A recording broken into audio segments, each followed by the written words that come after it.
Hey there, Wargamers. This is Jstncloud, back with my fourth installment in my Tactical Tuesdays series. This has been a whole month now, and I have 8 subscribers thus far, and hoping to continue growing. So, before us we have a Riptide and a Pathfinder squad, and I would like to zoom in on the Pathfinders and continue my discussion on those before I get to the Riptide. So we have actually 11 Pathfinders here. You can only take 10, but I have an extra one in there. I just pulled everything I had out. So if you're running these with your army, running at least 7 is going to equate to statistically 3.5 Markerlight hits a turn until your enemy takes them out. And that's as much as you're really going to need per unit that you're trying to take out. That gives you the ability to take away a cover save and up the ballistic skill, or if it's a unit that the cover is really not crucial, you have the ability to up ballistic skill even further. There are a lot of discussions on the internet talking about optimized builds for these, and I personally like running a 10-man squad with 3 of the ion rifles. I don't like the rail rifles because they're 15 points and range 30, AP 1, strength 6, which is fine, but these 3 guns in the front here, the ion rifles, 10 points each, and they have 2 firing modes. They have a strength 7 shot, and then they have a strength 8 overcharge shot that's a small blast. And from my experience thus far, these guys right here in the front, when you really need them to lay into a mob squad, like a whole bunch of infantry, they're brutal. I mean, if you fire into a Space Marine squad, it's only maximum, like 10 guys, which is not that big of a deal. The AP on this weapon's not going through that, but if you're firing into Tyranids or Orcs, AP4 on the small blast, that's doing some damage. And if you're running multiple squads Pathfinders, you could take away the cover save and then hit them with strength 8 AP4, which is brutal. I mean, think about dislodging scouts or Pathfinders by taking away their cover save and then following up with another Pathfinder unit firing these small blasts. That also leads me into the Riptide up here. And I've used them in a couple of games. And I can say that there are a few things I would like to suggest. Sorry about that, the camera jerked.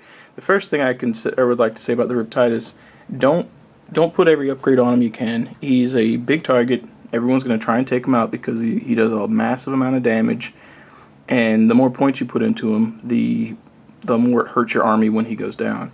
So from my experience thus far, I run the ion cannon on him.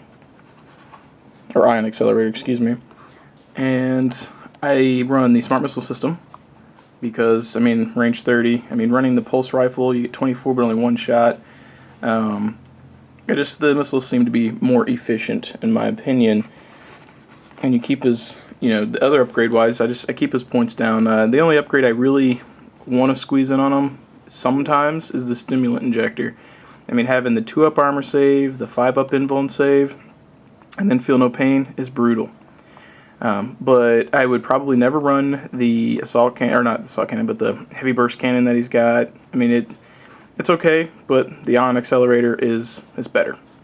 I would also start by saying one of the don'ts with the Riptide is don't feel obligated to overcharge him and try and get those special abilities. With this build that I'm running, when you fire the template option from his ion accelerator, you already have to roll the gets hot roll, and that's a 1 out of 6 chance to hurt yourself.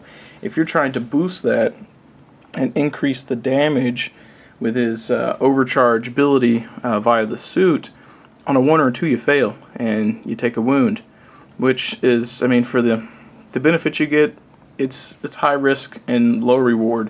The only time that I would suggest using that is when it's going to be game breaking and you need to do it to win. Otherwise, he is consistent enough on his own. You don't really need to overcharge him. So just be wary of that. Don't feel like, oh, I've got this shiny cool ability, I need to spam it every turn, because it will come back to bite you.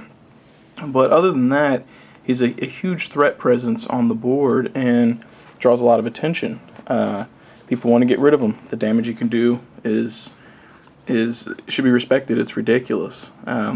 Now, why do I have him with Pathfinders on the front? Well, here's what I have noticed. In a lot of games, cover is a big deal. Everybody's trying to get it, particularly against some of the Tau weapons, because we can bring some high AP stuff.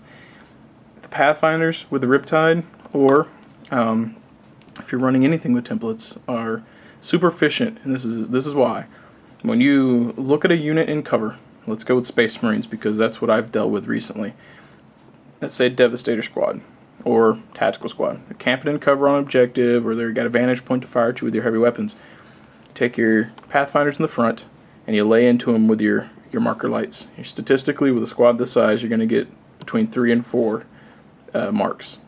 You then fire at them with this Riptide back here with the Ion Accelerator. Go ahead and overcharge, use the overcharged shell, not his overcharged suit, but the overcharged shell. So you're shooting a Strength 8 AP 2 blast, and if you use those marks, you can take away cover and up his ballistic skill, so you decrease your drift chance. Laying into a unit with Strength 8 AP 2 no cover is ridiculous. From the few games that I've used it, it's overheated I think once or twice, but when it hits, and it hits hard. I mean, Space Marines aren't cheap, and when you take a guy like this and you dislodge them off of an objective with that kind of firepower, it's obscene. And that is what I think is going to be a huge deal for Tau. The Ion cannons, Ion Accelerator, are already a big deal. I mean, everyone's using, the hammerheads with the Ion cannons, but in conjunction with the Pathfinders, it's massive. It causes a lot of damage. Now, for you guys who don't play Tau, like I said, sorry about that, the camera jerked again. What I said last week about taking out Tau and facing them, these guys are target priority. The Riptide's ridiculous. Strength 8 AP2 is awesome.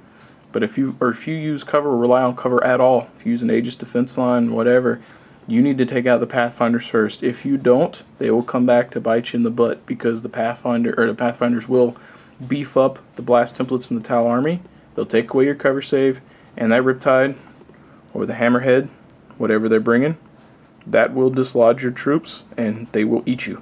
And there's no real polite way to put it, even though it was just more or less comical. That's what's going to happen. So just keep that in mind. Also, if you have any kind of cover and you do take out the Pathfinders, unless you have high strength weapons to take out the Riptide, I wouldn't bother wasting low strength shots on them unless you absolutely need to. The best way to take out the Riptide, aside from gimping him by taking out the Pathfinders, is to just turn him so you guys can get a good look at him again. Is to time up melee, especially if you're Space Marines. Yeah, he's got smash attacks, but he doesn't have. Sorry, his camera's giving me problems today on the stand. Anyway, his melee stats aren't that great. I mean, he's a monstrous creature. He can smash and do hot stuff, but his weapon skills too. If you have a Space Marine HQ or something with a weapon skill 5 or 6, this Riptide's gonna have a hard time hitting you. And there's a good chance that you're going to mangle them up if you're running any kind of high-strength weapons like a Thunderhammer or something like that. So, anyways, guys, I hope that this discussion has been helpful. And as always, please leave comments below if you have any topics or questions. And if you enjoyed what you saw, please like and subscribe. And as always, happy wargaming.